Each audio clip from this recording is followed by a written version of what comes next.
Noong nakaraang linggo ay marami sa atin ang nagsemana Santa sa labas ng Metro Manila. At gaya ng inaasahan, matinding traffic para sa mga paalis at pabalik na bumungad sa marami.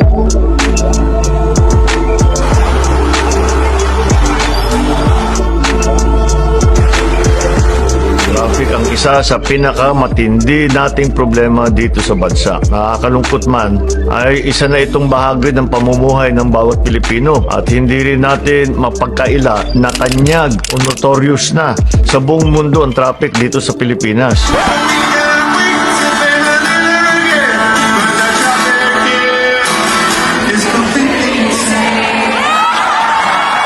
Ilang administrasyon na ang lumipas, sari-saring solusyon ang sinubukan, infrastruktura na ipatayo, mayroong matagumpay pero hindi naman masyado. Bagamat nakasanayan o nakakalakhan lang, hindi tayo dapat tumigil sa paghahanap ng mga solusyon. Commuter ka man o pribadong sasakyan, tiyak akong makakapag-relate kayo sa usapang ito. Habang patuloy ang paggawa ng ating mga tulay, flyover, skyway, subway, train system at iba pang mga infrastruktura para sa transportasyon. Patuloy naman ang pagdami ng populasyon natin at ang pagdami ng mga sasakyan. Congested ang Metro Manila, kung kaya bahagi talaga ng pagpaplano ay may develop ang mga kalapit probinsya at syudad. Yan ang mga nakikita natin ngayong mga development. Bulacan, Pampanga sa North at Cavite and Laguna sa South. Kaya pati ang mga kalye at tulay na papunta sa mga lugar na yon ay patuloy natin pinapaganda pa. Pati na rin ang airport. Ang pagkalat at pagparami ng mga oportunidad sa labas ng Metro Maynila ay tiyak namang makakatulong sa lagay ng trapiko. Ngunit hindi ito agarang solusyon. Malalaking proyekto ito mga ito. Kaya naman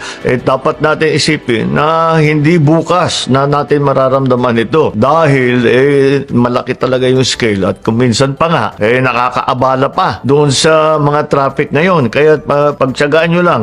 Pero pagka nabuo na yan, asahan ninyo, gaganda ang sitwasyon natin. Pero sasabihin naman ng iba, kahit naman lumabas ng Metro Manila ay saklap pa rin ang traffic. Tuturin naman yan ang mga lugar na hindi nakasabay ng infrastruktura sa pagdami ng populasyon sa kanilang lugar. Mga kaling kailangan pang palawakin, mga kaling butas-butas, mga lokal na batas trapikong hindi naman epektibo. Lahat yan ay posibleng maging sangkap sa traffic saan mang bahagi ng bansa. Pero ang higit na kakulangan nating mga Pilipino sa daan ay ang disiplina. Dapat susunod tayo sa traffic rules para tayong mauubusan lagi ng kalye. May bago mang kalye, kung luma pa rin ang ugali pa rin natin, wala rin. Ang pagbibigayan sa daan ay kailangan pa natin ipaalala sa bawat isa sa ating mga sarili. Ang bagong Pilipino ay disiplinado sa kalye, sumusunod sa batas trapiko, nagbibigay sa kapwa at higit sa lahat, hindi naghahari-harian sa daan. At kapag nakapagbigayan naman tayo, pag pinagbigyan ka, mag-thank you ka lang. Pinadaan ka, mag-thank you ka. Kumaway ka lang ng konti, malaking bagay yan. Pagka ginawa ninyo yun, masasanay tayo sa ganyan. At magbibigayan, siguro mas magandang bigayan pagka ganun. Pag nagte-thank you man lang ng konti. Yan ang kailangan simulan sa aming hanay ng mga nasa gobyerno. Ang pag-aabuso at pagbabaliwala sa batas trapiko ay hindi pribilehiyo ng kasama sa sinumpaan naming mga lingkod bayan. Pangungunahan ng pamahalaan at lahat ng mga ahensya nito ang pagiging disiplinado sa ating mga lansangan. Maraming solusyon at inobasyon ang bunga ng pandemya. Isa na dyan ang work from home. May mga kumpanya na inadapt na talaga ang sistemang ito na naging epektibo para sa nature, yung ugali, yung style ng kanilang mga trabaho. Basta't may malakas na internet na nasa kanilang bahay, nagagawa na rin nila yung kanilang output. Meron ding iba, ang gawa naman ay 4-day work week. Yung panlima ay work from home. Para hindi rin nabubugbog sa traffic ang mga empleyado. Marami ng bansa, lalo na sa Europe, ang gumagawa nito. May iba naman na para makaiwas sa traffic ay ina-adjust nila ang oras ng pagpasok at pag-uwi ng kanilang mga empleyado para hindi kasabay ng tinatawag na rush hour. Lahat ng ito ay magagandang mga solusyon at maaaring makatulong sa sitwasyon ng traffic natin. Sa susunod na mga araw ay tatalakayin pa natin na mas detalyado itong kasama ng iba't ibang ahensya at LGUs. Abangan ninyo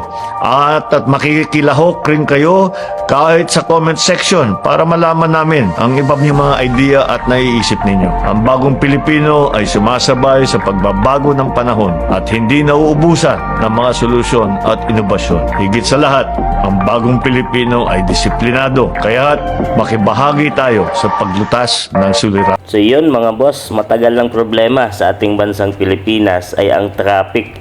At kahit sino pa ang mga presidente na inahalal natin ng ating bansang Pilipinas ay talagang problema at hindi pa nasusolusyonan ang traffic, lalo na dyan sa Metro Manila at kahit na nga sa mga karatig na probinsya ay matraffic mga boss. Una nga dyan ay lumalaki yung populasyon sa ating bansa at dumarami yung mga buwibili ng mga sasakyan, kaya naman yan ang dahilan kaya nagiging traffic. Saad pa ni PBBM ay patuloy naman na ginagawa ng solusyon at kahit sino pang maupo ay hindi pa rin nasusolusyonan itong problema na traffic sa ating bansang Pilipinas. Una nga dyan ay disiplina mga boss. Nasa atin na ring mamamayang Pilipino ay marami ang naghahari-harian nga dyan sa kalsada mga boss. At kung may disiplina ang bawat isa, saad pa nga ni PBBM, ay makakatulong ito. Hindi man mabawasan ang trapiko ay makakatulong na magiging maayos ang mga traffic sa ating mga kalsada mga boss. So sana ay magkaroon pa ng mga maraming proyekto na kalsada itong administrasyon ni PBBM para naman tuluyan ng mabawasan, hindi man mawala ay mabawasan ang problemang trapiko sa bansang Pilipinas. So para sa inyo, ano ang mga dapat na solusyon na gawin ng ating gobyerno, lalo na dito kay PBBM, para naman maiwasan na ang trapiko sa ating bansang Pilipinas?